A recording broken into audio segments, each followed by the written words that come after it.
This is the Annex, a sociology podcast. I'm Joseph Cohen from Queens College and the City University of New York. I'm Sarah Patterson from the University of Michigan. I'm Dan Morrison from Abilene Christian University. Today, we have an extra special treat for all of you. Nathan Allebach, social media manager, and the person behind, wait for it, Steakum Twitter. That's right, Social Twitter. We got the guy behind Steakum Twitter. You know about it. You know who he is. You love it. And today, we're going to meet him and find out what makes him tick. Steakum on Socianics, coming up. We are here with Nathan Allebach, the person behind Steakum Twitter is here. Welcome, Nathan. Yeah, thanks so much for having me, everybody. I'm also joined by two co-hosts today. Remember them both, Sarah Patterson from the University of Michigan. Sarah, great to see you again. Hello. Yep. And Daniel Morrison from Abilene Christian University down in Texas. Great to see you again, Dan. Great to be with you both. So this is an extremely interesting interview for several reasons. And I wanted to preface the interview by talking about why I'm so excited to speak to Nathan. First of all, Nathan is a very successful popularizer of the kind of work we do. Part of my interest in meeting him is to get a sense of what he's doing and why he thinks everything he's doing is resonating, and maybe learn something about communicating with the public. Second, in the grand division of labor of our system of information and communications, people like Nathan are the types of people who we might want to approach to pass on what we create, the knowledge we create, the information we create. And I was curious about, what he feels we do well or we do badly, or how we can reach out to people like Nathan better. And I hope we could talk about that today. And finally, Nathan is in a very, very interesting field, one that's very close to my heart. I think academia attracts a lot of communicators. Sociology, it's a foundation of marketing, and maybe some of our listeners who are, involved in social and are interested in doing what Nathan does for a living might be interested in hearing from him. So with all that in mind, it's great to have you here, Nathan. Thank you so much for joining us. Yeah, the pleasure's mine. I'm excited to chat. All right, so let's start off. Can you start off by introducing yourself? Like, who are you? What do you do? Why sociology? I get the sense you didn't even know, but why is sociology so into what you do? Well, first off, Joe, I'm just some guy. I think that's important to sort of like keep the bar low. I'm a social media manager. I'm a creative director at a really small ad agency outside the Philly area that specializes in mostly food and beverage style brands. The Steakum stuff started in 2017. Just to kind of give like a brief overview. Basically, we had been working with this brand for 2 years prior to that and doing some cool work with them, but nothing on social media besides like ad type stuff. And they had ran their annual budget by the summer of 2017. So we had all this extra time, and there's a whole long backstory to this, but basically our agency wasn't doing too hot at that period. We just lost a couple big clients. So I had a lot of free time while we were there. And I just pitched to the client like, hey, there's this vacant Twitter account that you have. It's got 1,000 inactive followers. There might be conversations on this platform that we can explore.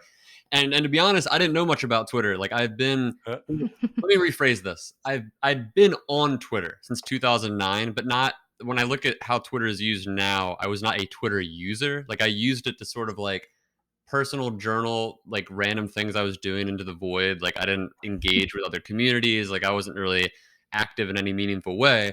So once I started getting involved through the Steakum account and discovering all these online communities and just all the weird happenings of the sort of 24/7 news buzz, it was blowing my mind, and just trying to like absorb as much as I could over those first few months. And it was just a lot of trial and error, just figuring out, what was resonating with people, what isn't resonating with people. And eventually it just started clicking. And then once it started clicking, it kind of snowballed. It started going viral a couple times. And I think the account like really took off at the end of 2018. So about a year into it. And we had this viral thread about like the struggles that young people, I guess predominantly millennials, are facing today. And it was just kind of, it wasn't meant to be this super serious thing. It was just kind of like a commentary that I had been producing through the brand for the past few months, and for whatever reason, this one resonated for across the board. It hit national headlines. People loved it. People hated it, and that kind of defined the brand voice. And then once that happened, it kind of became more of a full time kind of like embodiment of my work, and I had to sort of embrace the dystopian nature of what we were doing, because the cat was out of the bag. So it was like, all right, well, this is what it is. Now we have to kind of explore this. And up to that point, we were doing different stuff. You know, we're doing, you know, memes and just various forms of ads and whatnot. And once that kind of became the defining thing for the brand, it was like, oh crap, all right, well, now I guess we gotta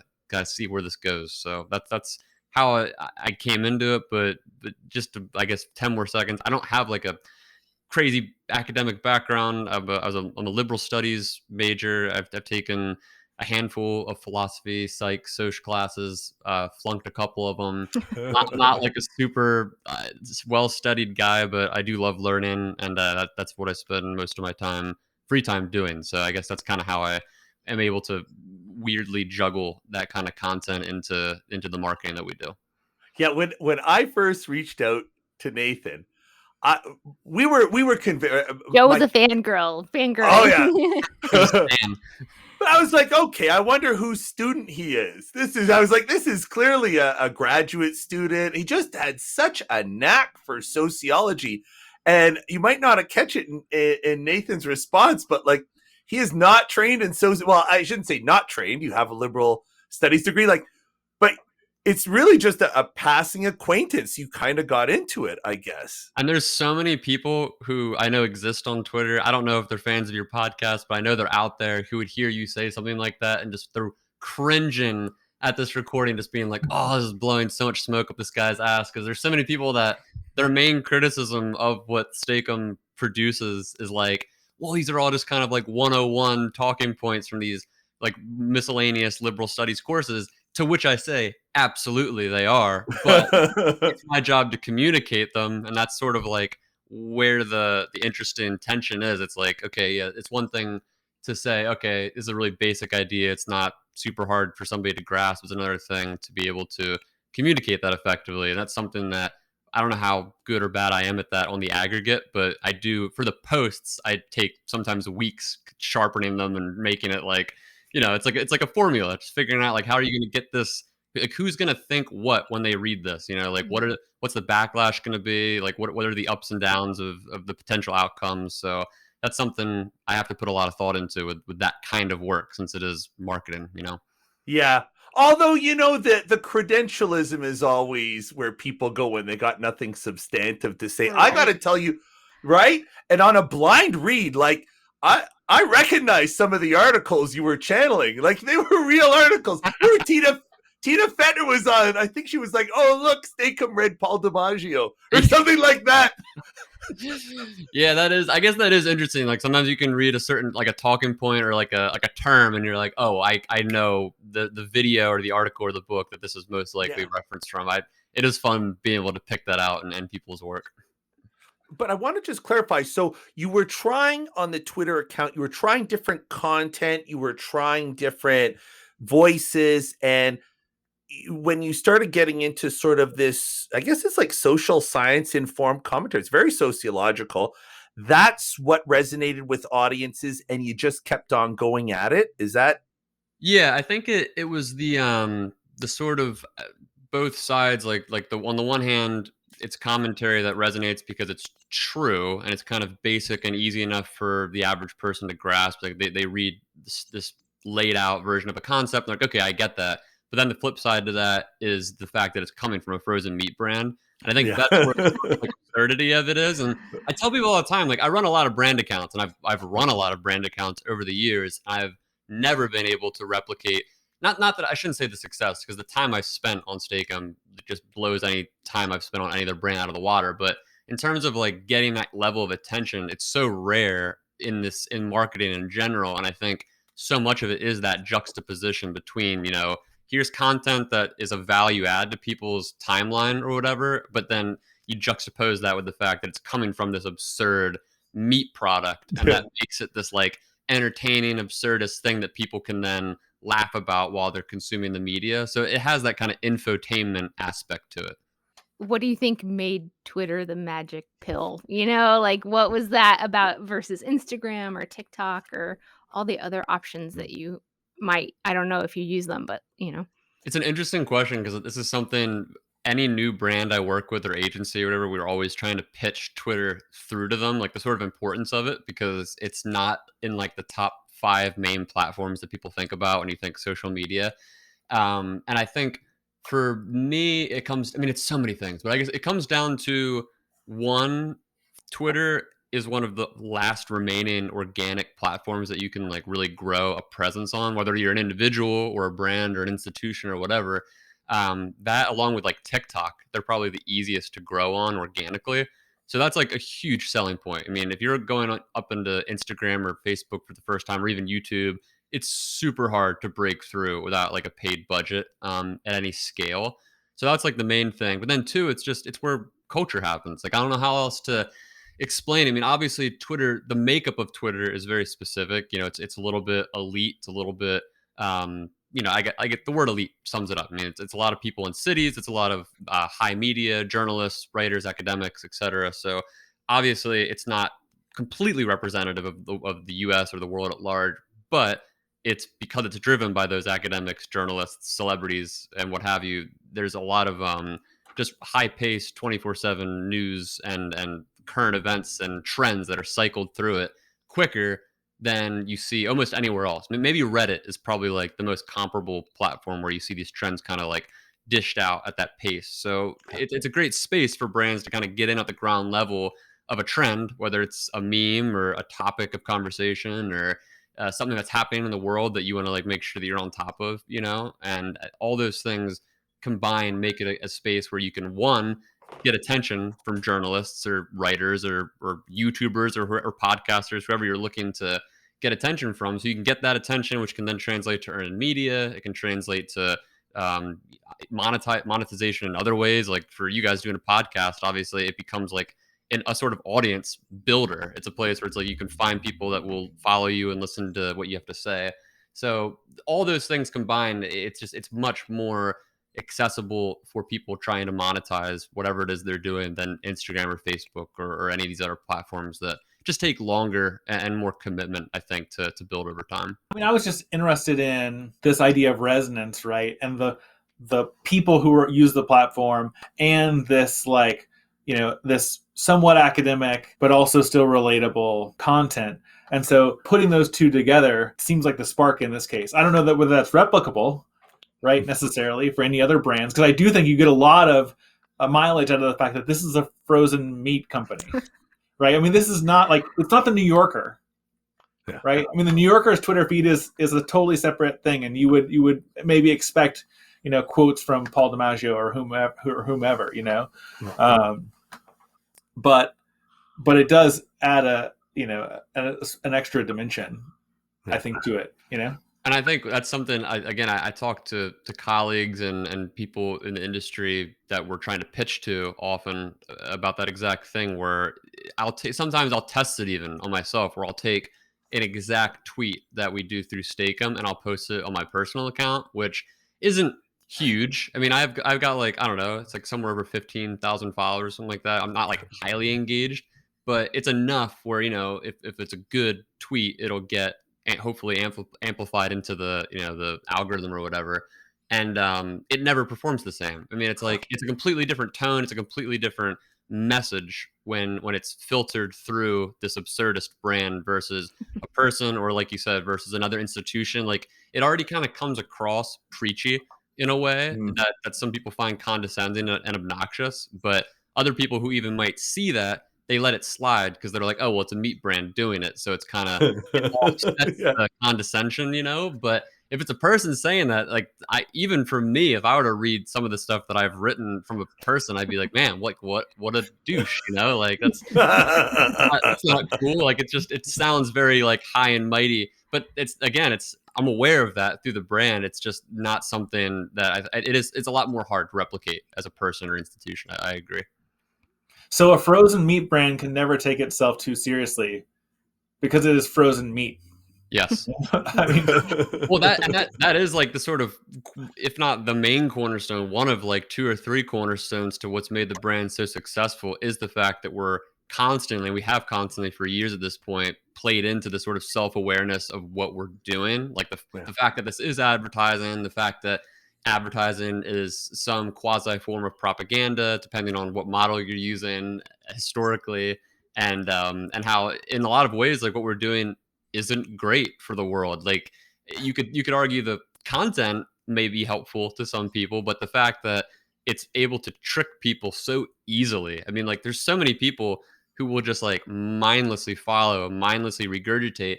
And even I'll often like I don't do it as much now. I used to do it all the time. I used to message a lot of the fans or whatever, the followers of the Steakum account, and be like, this is an ad, right? Like, as you engage, like this is what you're doing.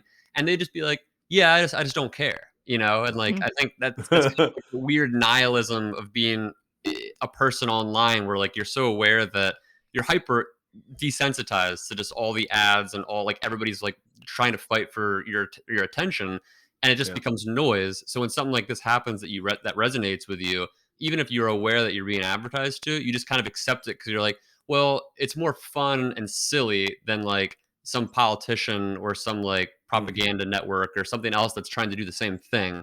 It's almost like a break from that to them, which is a morally contentious thing to deal with. It's like, well, it's not really a break. I'm getting in your subconscious, so it's a weird thing to think about.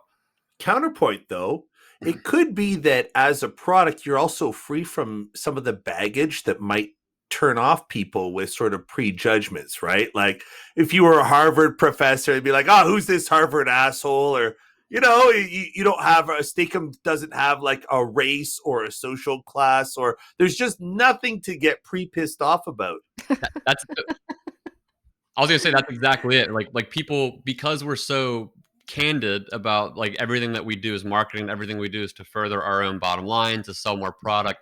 It does create almost this like sense of relief for people that they're like, oh, well, they're not trying to push me in any direction for some nefarious or unseen reason. Like it's just cut and dry. This is marketing, and that's a relief to some people, which is both sad, but it's just a reality, like you said, because you are so used to not. It's like part of what we all do, whether it's in internal messaging or external, like posting into the public square, is always trying to like measure intent and figure out like what are people's goals, like what is function of this tweet. Is it a self-aggrandizing thing? Is it something that is for this other purpose that I can't see? And we're always doing that implicitly, even if it's not explicit. So I think it is a kind of like relaxing thing for people to be like, all right, I'm being advertised to, but it is what it is. Like that's all there is going on there. So yeah, maybe they're more receptive then. Yeah. It's a lower stakes interaction too, You're not How dare you? Get there it is. But you know what?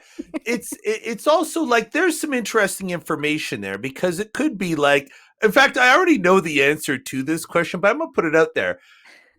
Could part of the problem be that academics are off-putting, and that's what's preventing them from getting audience?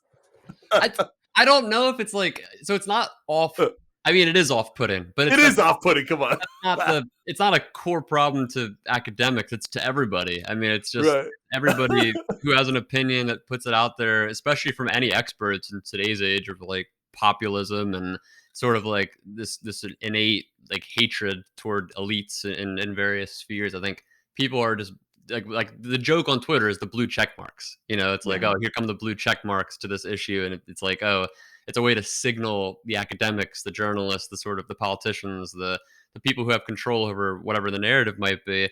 So I do think, generally speaking, there's that aspect of it to it. But then there's the fact that in the attention economy online, we all have to say and do things to get attention that aren't that go, like you're talking about marketing, how it kind of infuses in your field and almost every field. We all have to figure out ways to frame our messaging that goes beyond the truth of the message. Like there's the truth of the message, which is like, here it is, it's in plain text, but nobody wants to read that. So you have to figure out like to memify it, make it funny, make it outrageous, make it some kind of bait for people to then want to click on, and then boom, that's how you make your podcast bucks. That's how you make your brand bucks. That's how you get your Patreon money. Like it's what everybody's vying for this economy, or fighting this economy using that strategy. So yes, it's the same strategy that turns people off to academia and these other institutions. It's like, oh well, they're all playing a game, but it sucks because the economics of it, that's just a game you're forced, or at least you're coerced to play to succeed. So it's tough. Yeah. Your story reminds me of the Wendy's Twitter and Moon Pie. Moon Pie also had some sort of belligerent tweeting, if I recall correctly. It was a few years ago. But like it's sort of like, yeah, it's like brands behaving badly is totally breaking through. It can break through the clutter, I suppose. It's funny you mentioned them. So I know both of those their previous social media managers for like at the time. Oh no. Yeah, I'm fairly decent friends with them. I don't want to say like we're best buddies or whatever, but yeah, like I know them pretty well. And Really?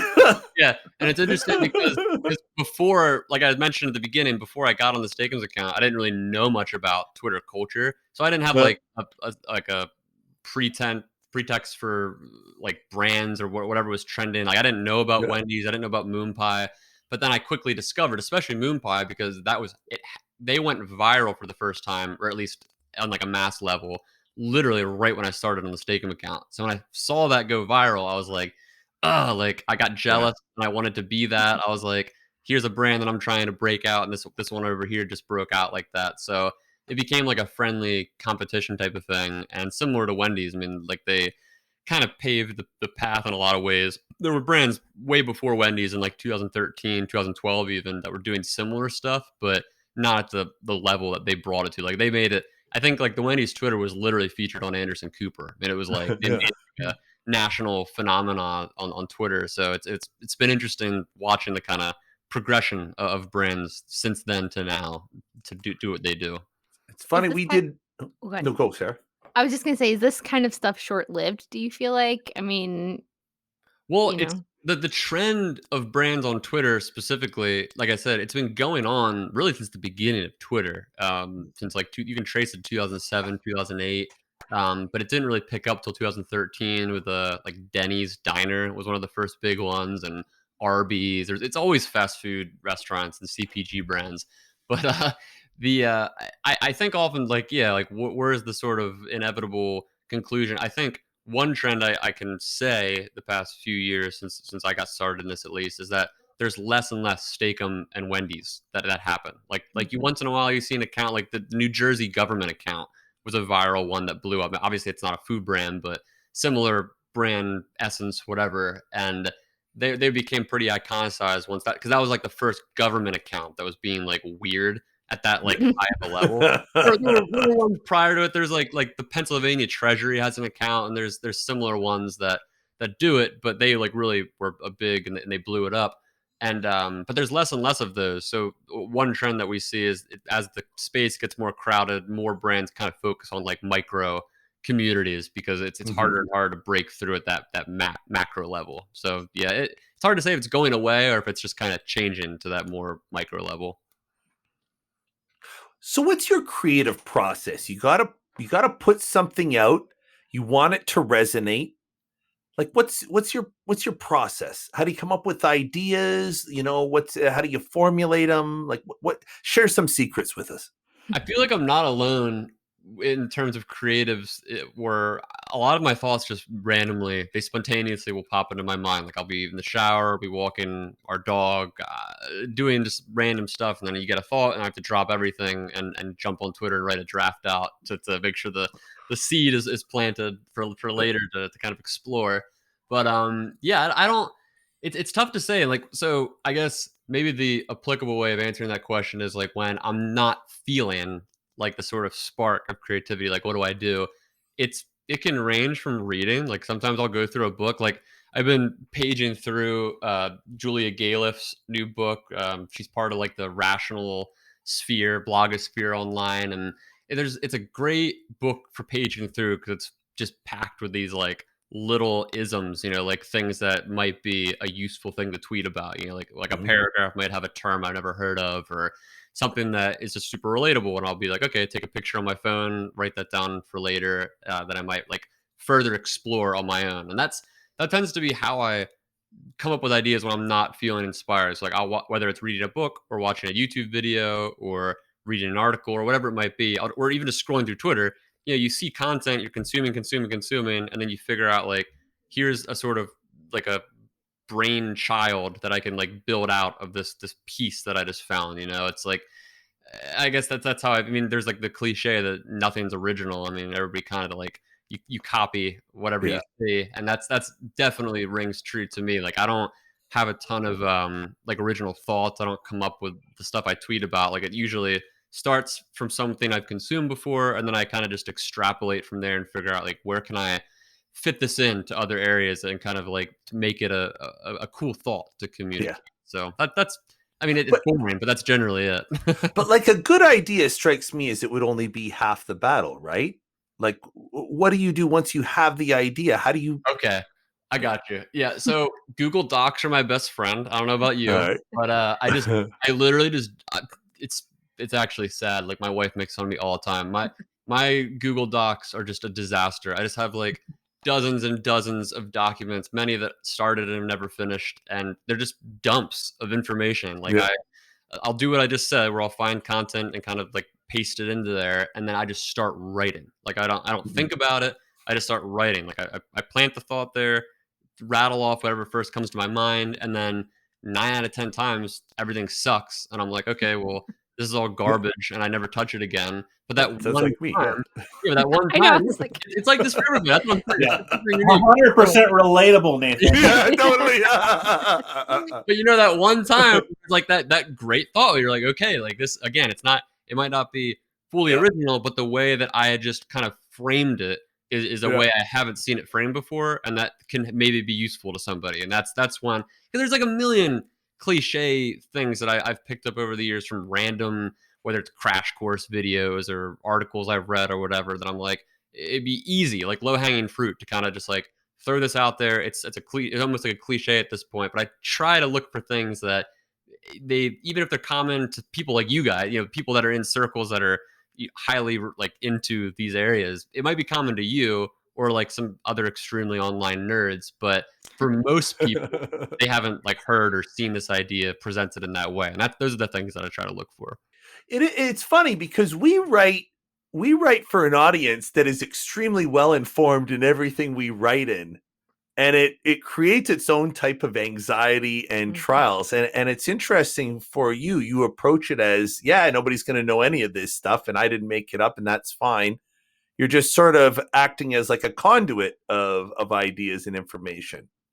Which is a lot easier than what you do, because I get to kind of play to a general audience. Like I can take, like for example, concept like the third person effect, which is just this. I don't even know. It's a theory, so I don't even know how like empirical it is. But the theory is that there's it's possible that there's certain people who, when they believe that they themselves are more immune to certain forms of propaganda or information, that it actually can make than other people. Like they think, oh, those people over there are susceptible, not me, and that can actually make them more susceptible to like other forms of propaganda or whatever. Like that's the theory, and it's something that I've seen written about, talked about, whatever. But I know that that's not like a super commonly disseminated idea. So I'll take something like that and then figure out like how can I frame this up in an interesting way for a general audience. Whereas there's always that like 1 to 3 or 5% of people who read that and they're like, this is old news. Like I read about. Yeah. You're like, all right, well, you're not my people. But with you, Yeah. what all you do is a lot different, because it is people that are actively informed and engaged in these spaces. So you do have to kind of like frame things in a lot more highly like expert ways that take more time and more energy sorting out. Which I'm thankful I don't have to get that deep into the weeds with most of what I do. It's interesting. What you said resonates with me a lot, especially with my experience with podcasting. It's like, if you're going to put yourself out there, 20% of people are going to pan you and like pan the hell out of you. Yep. And you almost have to just wipe them from your mind, or else you just won't be able to do anything. Yeah, it's Yeah. paralyzing. It messes with your head. That's what I'm saying. Like, especially on a personal level, just because ever since I started doing the brand stuff, obviously I spend more time on Twitter and these platforms generally on a personal level because I consume most of my media personally, which then translates to the brand stuff. And in doing that, the people who spend every day online engaged in these topics, like they are engaged in discourses and in culture wars and in subjects that are like beaten to the ground that most people I know in real life who aren't that online have never even heard of. Yeah. It's this weird thing It's where I have to be true. like, you got to figure out, like, okay, who are my people? Like the 20% you just mentioned, I guess when that 20% becomes like 50 or 60%, then you kind of have to like rethink what you're doing. But as long as it's like a vocal minority, you're always gonna have that element of your audience who is with you and aligned with you, and they follow the same content and they know the same stuff, and you're just kind of like preaching to the choir at that point. But it's unavoidable to a certain extent. Well, first of all, Joe, stop reading my course evaluations. Do you, Nathan, worry about like stepping into some esoteric like Twitter beef that you were not aware of, and then like having a bunch of pitchfork wielding, Twitter bots coming after you? I've been there, Dan, a few times. Especially like there's been a couple times in the past year that I've posted some kind of like I don't want to say appeals to authority because that's not really what they were, but you could take that from them, I guess. But they're posts that were framed like you need to trust experts when it comes to certain forms of information, etc. And like these processes that these experts use, they're tested and they go on for years, oftentimes, and blah blah blah. But I had several people, like this is just one example. This happens all the time. But I had this during this post that was going viral. There were several people that were like, "It looks like Steakum's never heard of the replication crisis," and I was just like, obviously, like I know what the replication crisis is. Like, I'm not going to be posting about like the publish or perish narratives that go on in academia through this meat brand. Like, I mean, I guess I could. Maybe that was my error. Like, maybe it was like a sort of arrogance that I had that I should have included like a cat because I think I've talked somewhat about it, like hinted at it, but I've never done like a deep dive into something like that. It's because talk about esoteric, like it's not something that most people that are following this content are going to care that much about, and the ones who will care tend to be conspiracy theorists and people who I don't really want to attract, who are going to be like, you see, like Stakem says, like you can't trust anybody. So there's stuff like that happens where like people point out like a critique or something that I didn't include in the post.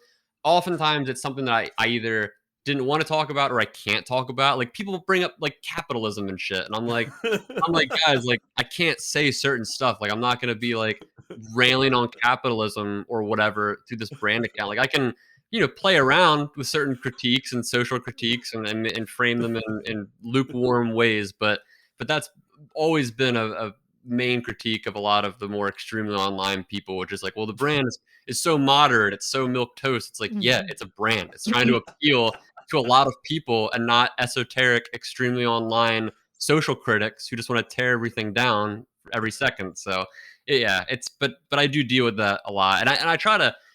This is something maybe you all can relate to this. Like I do try to balance when I see that stuff because oftentimes my knee jerk response is just like screw you, like that's stupid.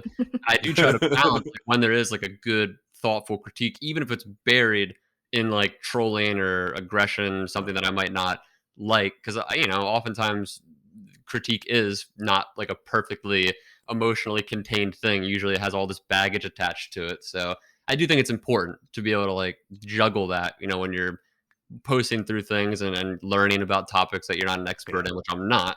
So that's always a struggle, but like we're saying, it is what it is. Like you just kind of at one point, it's like with any kind of work. At one point, you just have to hit publish and just own all the flaws and own all the stuff that's all the outcomes that you can't control, and that's just part of what you got to do, or else you just never get anything done. So that's like the difficulty in Twitter, though, right? Is like there's no nuance. I mean, I know that there's a whole vein of fuck nuance in sociology, but that was what like...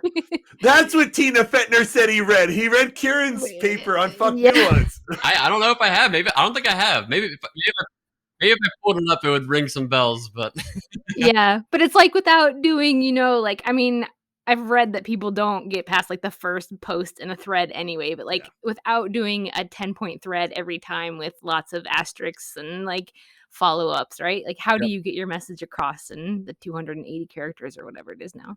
and that's the fun, but that's the fun part about what we all do, what you all do, what I do. It's like the figuring out like where are those lines, because everybody has different lines. Like a brand is going to have much different lines than a professor is going to have, and you have to learn like where is it worth including a caveat to kind of like add that nuance, and where is it worth just like putting your foot down? Because sometimes when you put your foot down, I'm sure even as a professor, I've never taught a class. I've guest spoken at several like college level courses, and it's fun to sometimes like put your foot down in an area that you kind of know is a little polarizing, because then that provokes conversation, it provokes thought, and it often pushes people like me. Like I was the worst student ever. Like I hated school. I'm not a great like traditional learner, and that was one of the only things that would get me to engage with a topic, is when a teacher would say something kind of provocative, and then that like wakes you up almost, and you're like, okay, now I'm paying attention, and now my brain's moving. So I don't know. It's a balancing act. Everybody's got to figure that out, and it's a fun part of it. About the the nasty comments, the you didn't read this.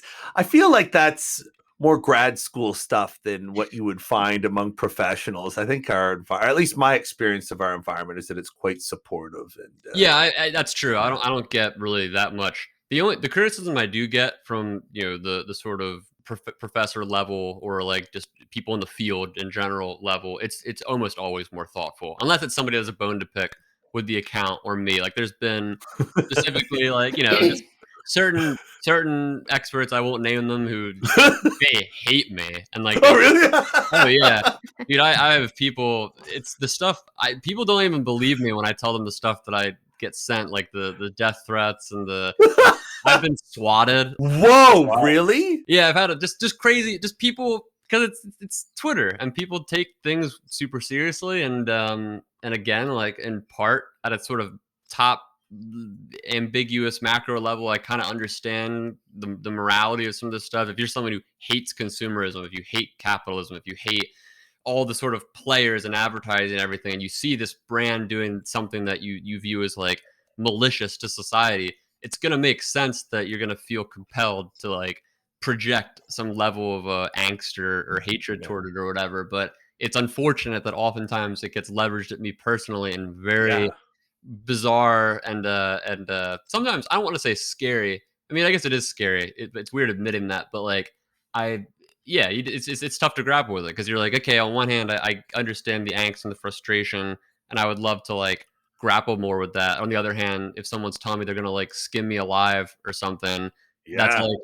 like what am I supposed to say to that? Like it's like a bizarre tension that you kind of have to deal with. But luckily, those are few and far between comparatively to the support or whatever. But it's one negative comment says a lot more than 100 positive Oh, ones. for sure. Right. Although imagine there's a professor out there whose chief intellectual rival is Steakum. Right. I'm sure there's some that want it to be, because like they know it'll get them attention for Yeah, their no work. kidding. I can believe it. I can believe it. So let me ask you this. Here's a question. What do academics as a group do well? And like, where as a group, do you think we really need to reappraise how we go about doing things, especially in terms of, communicating our ideas, interacting with the rest of conversant society? Where are we just awful, and where are we all right? Is a hard question. I've been thinking about this for a long time, and obviously a lot of the Steakum stuff kind of touches on parts of it, but I think in large part it's what we've been talking about this whole time. It's a kind of split between the ivory tower aspect of academia, which is really hard to grapple with, I think, especially for people within it, because I think I know a lot of professors and people that either have worked in these institutions or researchers or whatever, and oftentimes they're super kind and otherwise like normal seeming people. So I think when you get this like stigma, Seeming. yeah, well, It's like yeah, I didn't say I know them We're super well. deeply flawed. You never know what's underneath, but but I think oftentimes people, they get into these fields and then they realize the stigma is attached to what they're doing, and then it becomes tough to shake it, and it almost becomes like a self-fulfilling prophecy where like you're trying to, like, there's certain people I've known for the past 10 or so years, especially on like Facebook, like people I grew up with that are in these spaces, and it's interesting to watch how they have evolved in this time period, like learning to communicate, like on Facebook particularly. It's where just more people I know personally are, just like their messaging. And like sometimes I'll get like a Facebook memory and I'll look back to something from 10 years ago that I was like engaging with, like a post, and it'll be kind of like from a professor or something like that. It'll be like really condescending sounding, but I can remember at that point 10 years ago when I saw that and engaged with it, they didn't mean it to sound like that at all. Like they were just trying to get an idea across, but it just has that, like, in hindsight now, it's like a tonal thing. So I think being in that tension and like allowing that tension to kind of seep in, and like and owning some of the things, because a lot of this, when we talk about how we can do certain things better like this, it almost all comes down to perception. It's not like an objective thing. Like, how you sound to your colleagues is going to come across completely different to how you sound to your friends, to how you sound to strangers and different audiences. So I think existing in that tension, and like also working, if you can work, even whether it's professionally or personally, like with people who communicate with just everyday people, like if you're trying to communicate to everyday people, as like an expert in academia or whatever, like whether you're writing a book or a paper or something like that. Obviously a lot of papers are meant to stay in academia, but if you're trying to write something that communicates, or do a podcast that communicates to everyday people, it just helps to talk to them. I mean, I don't know, it's like anything else. Like I even catch myself, like now that I'm in this kind of like amorphous brand space, and even just Twitter more generally, where it is a lot more elitist, and a lot of the people I resonate with are like philosophy people, and like people that are just high minded with their opinions, because they challenge me, and I like to absorb what they're saying and doing. But then it's like the more you do that, the more you kind of create your new, I hate the term echo chamber, but that's kind of what it is. Like Yeah. you kind of create your new community, and then you kind of detach from like those normal kind of like loser people you went to high school with or whatever. The more you just lose touch with how normal people communicate. And I think everybody does this in various like fields, whether it is advertising, whether it's academia, whether it's science or whatever. And I think existing in that tension and being able to, like I said, either professionally or personally, kind of like work with people, like, hey, like, how does this read to you? Like I did an article recently Yeah. just on my blog about like vaccine hesitation, and as I was writing it, I was thinking like, man, I wonder, like I'm writing this in a way, I was trying to target it toward just vaccine hesitant people who aren't like conspiracy theorists, anti-vax, just people who have genuine concerns, and they're maybe on the fence. And so I was trying to target them, but I was like, man, like who's somebody I can get to read this. So I sent it to a couple, like some family and some friends that were in that boat, like two of them actually that were in that boat, just to read it. And I was just like, hey, like I'm not looking for like grammatical feedback. Just how does this sound to you? Like, does it sound condescending? Does it sound whatever? And just I don't know, like that's just one example. But like, stuff like that is Yeah. super helpful, I think, just to stay engaged with how to communicate to people. 'Cause it's not a catch-all. There's no like magic bullet to being able to do it. You just have to always. It's just like culture. It's like you have to always be engaged with that tension, or else I think you just gradually slowly over time lose touch in those ways, and then you continue to insulate yourself into areas that you're going to get direct feedback from other experts that talk like you, which is not Right. super helpful when you're, especially on Twitter or wherever, or you can kind of get into these patterns. So I don't know, that's a rough idea, but I think that's quite profound, because there are a lot of pressures, especially depending on where you work. You could find yourself entirely sealed up with other academics and not even barely coming into contact with people Mhm. who aren't at the university. A lot of people in the university world are quite surprised that like only a third of people go to university or higher ed. There's like whole world of people. right. And a lot of those people, I feel like also, maybe this is just anecdotal, but I feel that a lot of people in those spaces have like a distaste toward people, whether it's their family, quote unquote, back home, whether it's like maybe they came from the Midwest or some southern, like a more red state or something, and they left that community to be part of academia or whatever circle they're in now. So they kind of have this like this idea of like, oh, I was part of that community, but I left it. Like I'm above Yeah. that now. And I don't think that's a conscious thought necessarily. It's more like subconsciously baked into their actions. It's like, it's like the age old cliche of, you kind of, you leave one tribe and then you join another tribe, and then you like, you adapt similar traits that your old tribe had without knowing that it's happening, because it's just kind of like you rejected it, you thought you moved on, but really you're like embodying it in just like the opposite way oftentimes. And I think that's really hard for people to grapple with, because it forces you to like internalize and think critically, and a lot of times it leads to people having to go to therapy and all sorts of stuff that they don't want to do. So it's hard to think through that stuff. But it's also, what I loved when I met you was how little formal sociology training that you had received. Because to me, I think your stuff is great. And it goes to show that there are people who can engage in this stuff really well, who have a natural knack, and they exist outside of the university. It was a great reminder, and it's one of my favorite things about having met you. Well, that means a lot. It does. I can't say it doesn't tickle my ego. Like it's definitely a nice thing to hear. And I do, yeah. Like I said, I am just a hobbyist. Like my wife, she's a big video game person. She reads a lot. Like she's reads a lot of fantasy, I should say, like a lot of fiction. And she, she does dog walking. She's kind of into like a lot of just like what I would consider to be healthy, normal hobbies. And then I'll be walking around the house listening to like debates on YouTube or old lectures from the 1960s, and she's just like, "You nerd! Like, what are you doing?" Yeah.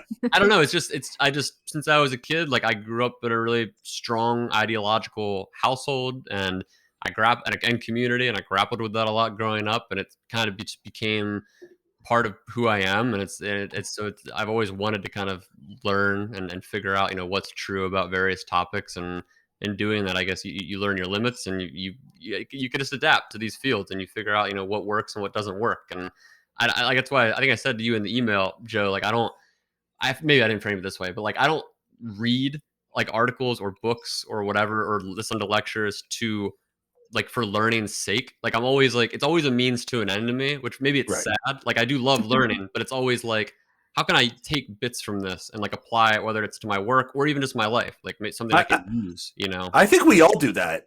I think once you leave college and you have an actual job, and if your job is producing scientific, communications, you're going in it exactly the same way. Okay. I think.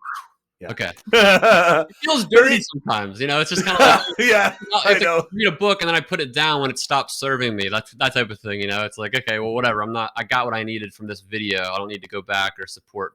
I don't know. Maybe I'm speaking in sharp terms, but like, yeah, it's something that feels a little weird to be like, okay, I'm more looking to be the most right about something. You know what I mean? Versus like just the general passion for knowledge, which I guess I have, but it's often overridden by my work. So it is what it is. But.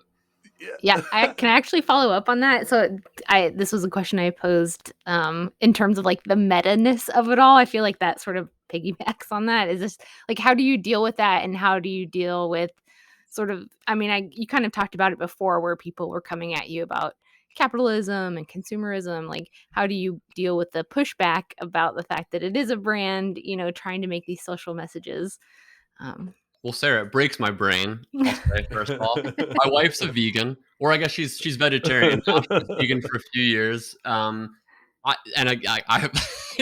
used to have like arguments about the sort of philosophical implications of animal cruelty and factory farming and all that. And these are things I'm not. I think about this stuff all the time. I think about whether it's systemic issues or just interpersonal stuff. Like even I think a lot of my skill, if you can call it that, at my job comes from the fact that I've always hated advertising. I mean, I grew up, my dad started our agency when it was like the early 90s, right around the time I was born. It's like a small town thing. He was just working with like local businesses.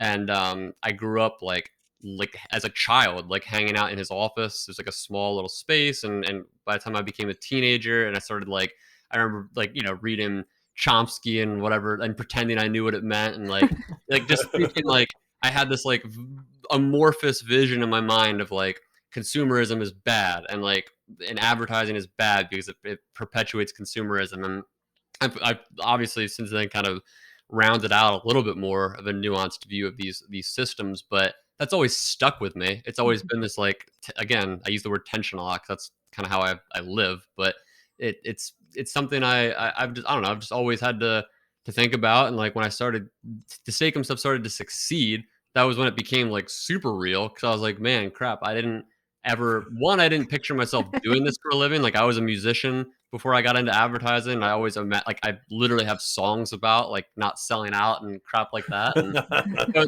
this is all very interpersonal, and I think like anyone who knows me is aware of this, and it's just something that I do try to stay keen to. But at the end of the day, I don't know. Like there's the certain argument I hear sometimes online where it'll be like somebody like me will say, "Well, I'm just doing my job." But then there's always that anonymous account that's like, "Well, you know who else said that? The Nazis or whatever." No, whatever. And you're like, "Oh, okay." Like I could see the sort of philosophical implications of like boiling down an argument to that, but at the same time, like there are certain lines that everybody just has to draw. It's like, all right, you buy your clothes from this sweatshop, or you got your smartphones, or you're living, you're existing in a system, and you have to figure out like Oh yeah. those lines are. Like even like I don't know if any of you saw this. It was a stupid discourse that happened the other week, but the whole thing about that Twitch streamer Hassan Piker buying the $3 million Oh yeah. in West Hollywood, and he's like he's a socialist, and like there's all this discourse over like it, obviously like there's like the stupid discourse, which is like socialists shouldn't have money, and that's just like a dumb meme critique. But the interesting critique is like, where are those lines? Because this is someone who's like professing anti-capitalist philosophy, and someone who's all about wants to live in a society where like workers own the means of production, etc., and wants less wealth inequality. So like, where are those lines? Like, he just bought a $3 million mansion. No one's saying you can't have nice things, but like, is there a certain point where you should like live your principles in a certain way that aligns more with reality? And I think someone like that who's making that kind of money has a lot more room to live those principles versus someone who's working at a McDonald's for $7 an hour and can barely make rent. So there's obviously a scale for this stuff, and I don't know where I fit into that scale, but Wow. it's something I think a lot about, and that maybe makes me better at my job.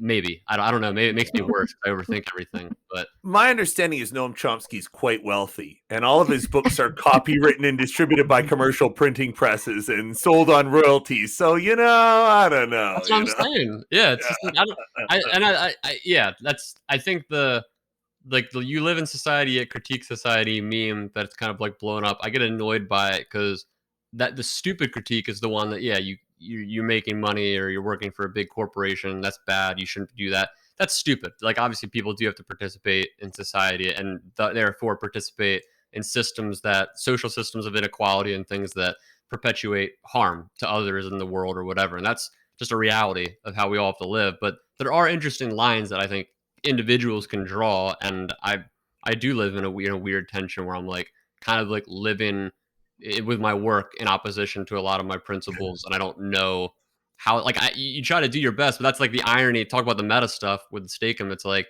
trying to do my best in that by telling people it's marketing creates this whole new meta layer of like anti-marketing marketing, where like it's working doubly almost by letting people know what's happening. So it's like somebody like me can't win. It's like there's not really like a principled position in an industry like this. Like no matter what you do to raise awareness or educate people or whatever, you're always going to be wrestling with that. So point being, think about it, but I used to have really bad anxiety and panic attacks, and there's a certain cost that comes with overthinking things, and I think you got to draw lines somewhere.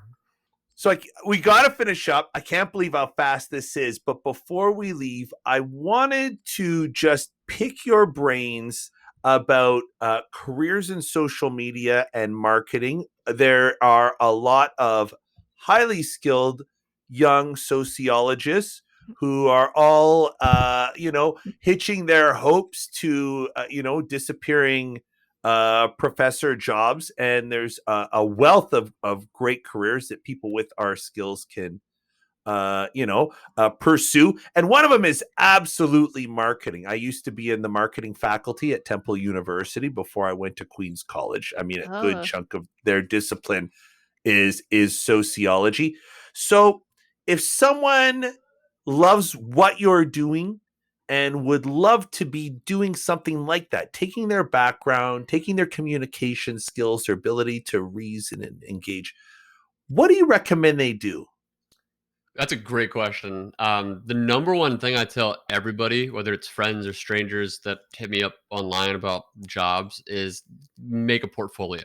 Like it could be in the form of a website, it can be a blog, it can be literally a Google Doc that just has links to your work and summaries or whatever. But I get a lot of messages from people that are like, "Hey, can you help me out? Like refer me or hook me up to whatever."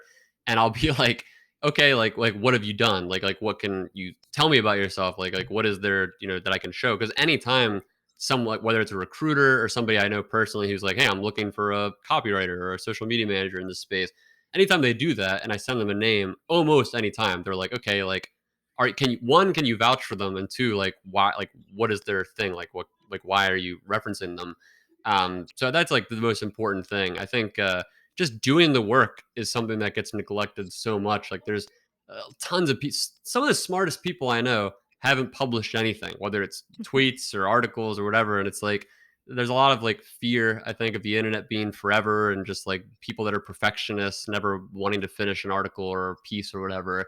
And I think you just have to, it's like we were saying before, like at one point you got to hit publish in all its imperfections. And the more you do it, the better at it you get. And that's just 9 out of 10 times. Like there's so many people, even when I've hired personally, like at our agency, I've gone through, I guess, hundreds at this point of resumes. Most recruiters don't have time to go through just like a list of like, okay, you went to this college, you have this certification, whatever. Like that's great, but it doesn't tell me anything about what you're capable of doing. Like there's been at least 10, maybe 15 or 20 people over the years that I've referred to jobs who had no experience in like marketing or social media, but they had a really active Twitter presence, maybe a couple of viral tweets, maybe some articles that they've published. And I could be like, all right, like I can vouch for this person. Like I know their work. I know they're good at what they're doing. They understand internet culture and they're like in tune with a lot of like emotionally intelligent, whatever you want to call it. So I think doing the work and being able to show it is the most important thing for employers nowadays. And just like, networking. I mean, that's not an uncommon thing in academia. And just meet the right people and don't be afraid to reach out. I think whether it's you guys or even myself or anybody, everybody likes talking about themselves. Like everybody. So it's like a way to get in a lot of circles is literally just to start reaching out, whether it's privately or publicly, and just like ask questions to people, and like they'll most likely answer them, unless it's like some celebrity. Like if it's somebody like within reach, just kind of reach out, build connections that way, and also just try to be sincere about it. I mean, obviously everybody's got a bottom line that they're trying to utilize, like to reach when they reach out to somebody like that, but just be as sincere as you can and just do the work and hopefully it's not a perfect meritocracy anywhere, but like hopefully that'll hedge your bets to giving you the best shot at getting in somewhere. Nathan Allebach, the man behind Steakum Twitter. It was such a treat to meet you. Thank you for joining us today. Yeah, pleasure's mine. It's been fun. Thanks for letting me ramble with you all. You've been listening to The Annex, a sociology podcast. A special thank you to our guest, Nathan Allebach from Allebach Communications, the man behind the Steakum Twitter account. Also, a special thank you to my co-host today, Sarah Patterson from the University of Michigan and Daniel Morrison from Abilene Christian University. We're on the web, theannexpodcast.com, on Twitter @Sociannex, and on Facebook, The Annex Sociology Podcast. The Annex is a production of the Queen's Podcast Lab. For more information, visit queenspodcastlab.org. Music by Lena Orsa. On behalf of Sarah Patterson and Daniel Morrison, I'm Joe Cohen. Thanks for listening.